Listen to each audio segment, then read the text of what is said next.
Hey everybody, this is David Knox here going live. I'm going to give a minute for some people to tune in.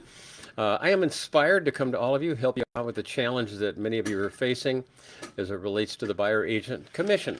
But I just got done with a Zoom to a good friend, a client of mine, Andy Smith with Badger, Peabody, and Smith in New Hampshire. Really good group of agents and great questions. And the whole topic was how do you deal with buyer agent commissions and sellers saying, I don't want to pay that. So the title of this Facebook Live might be, I don't want to pay the buyer agent commission.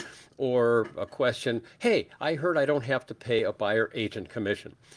First of all, you do need to describe the lawsuits. You've got to talk about the key points of transparency, negotiability.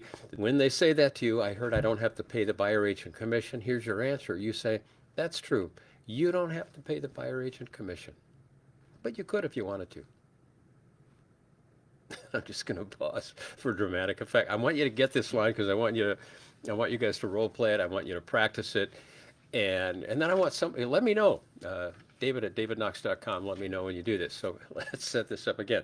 So the seller said, I heard we don't have to pay the buyer agent commission. You know, Mr. Seller, as a result of some of the things that have come down, the answer is no. You do not have to pay the buyer agent commission, but you could if you wanted to. In the pause, they should come back and they'll probably say, well, why would I want to do that? And now the floor is open. They've actually asked you a question that allows you to present the benefits of paying a buyer agent commission. So they say, why would I want to do that? And I say, you know, Mr. and Mrs. Seller, I'm going to give you 5 reasons why you would want to pay the buyer agent commission.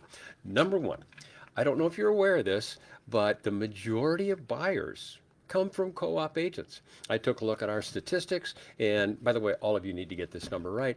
87% of our listings over the last 12 months were sold by co-op agents. Not me. As good as I am, Mr. and Mrs. Seller, the majority of buyers come from all the MLS agents. And we've got 11,418 agents that are all working with buyers that might bring them to you.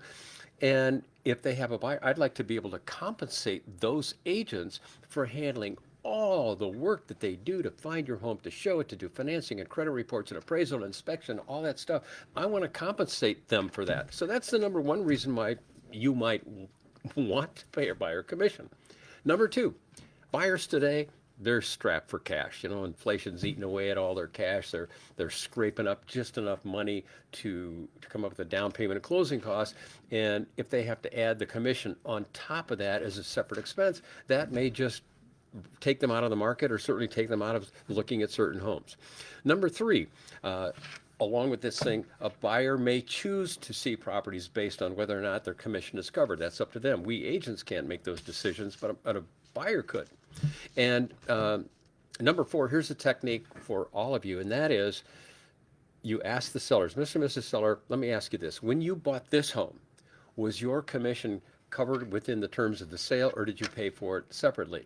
And you know the answer to that because this is all reason. They'll say, no, I guess it was included in the sale price. So you did pay the commission.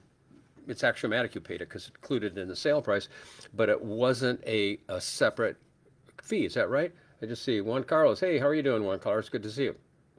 So the answer was, it was built into the sale price of the property, right? So you didn't have to pay it separately. Yeah, that's right. And you know the answer is going to be that. And then you ask them a question, if we apply today's rules to the buying a home and you had to come up with a buyer agent commission, would you have been able to do that? And the sellers would say, gosh, no, we were barely able to come up with our closing costs and down payment. We wouldn't have had anything left over to pay a buyer agent commission. Okay, then what would you have done? And let that hang there. So, well, that's a good question. I don't know. Well, would you have been able to pay the buyer agent fee out of your pocket? No. Would you have wanted to see this home? And they might say, well, I don't know, probably not. Or I guess we might have, put into the deal that we're going to ask the sellers to pay for it. And now you're asking for a concession, which is my point number 5 on this whole presentation. Say, even if you, Mr. and Mrs. Seller, choose not to offer buyer agent compensation, the buyer might just still take a look at your home and they may write up a contract asking for some concessions. And by the way, I want you all listening here, be very careful.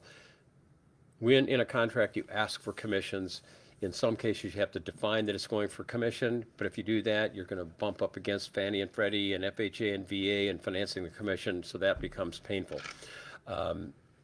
You could ask just for a cash amount, but you got to be careful. That may affect the appraisal when you start doing that. But just remember, in a purchase agreement, you can ask the seller for anything you want. You can say, by the way, I love your home and I like that Porsche you've got sitting in the garage. I want to include the Porsche. You can ask for that. They can say no. But how many of you have had transactions where they ask for some additional item of personal property or cash rebate or cover closing costs? You can do that in a contract, subject to whatever your local association rules, legalities, things like that are. So to summarize where I've been, my goal today is to help all of you deal with this question that I'm getting all the time on my Zooms. And that is when the seller said, well, I heard I don't have to pay the buyer agent commission. The answer to that is, it's true. You don't have to pay the buyer agent commission. You don't have to do that. You're free. But you could if you wanted to. Pause. Well, why would I want to do that? You know, Mr. Seller, that's a good question. Here are 5 reasons.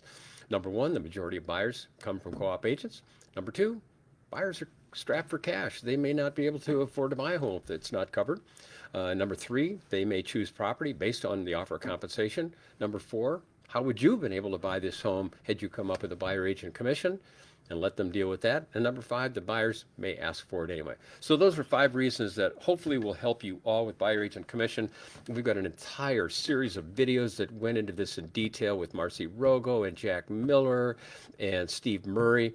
It was Knox First Tuesday number 159. Those are all in our online training. So if you're members, go log in. realestatetrainingbydavidknox.com/login and go check out our videos on the commission lawsuits. If you're not a member, I don't know, message me, I'll do a Zoom. And if you're a broker, owner, manager, and you would like to train your agents and give your agents confidence and competence to deal with this market and deal with this issue, I'll help you train them. We'll do a live Zoom for you, just like I did for Andy Smith. I think everybody got a kick out of that. I hope that helps you all, and I'd love to have some of your comments on it. I'd love to have some of your questions. And if you found this helpful, I don't know, maybe I'll do another one of these, answer some more questions. Thanks, everybody, for tuning in, and enjoy the rest of your day.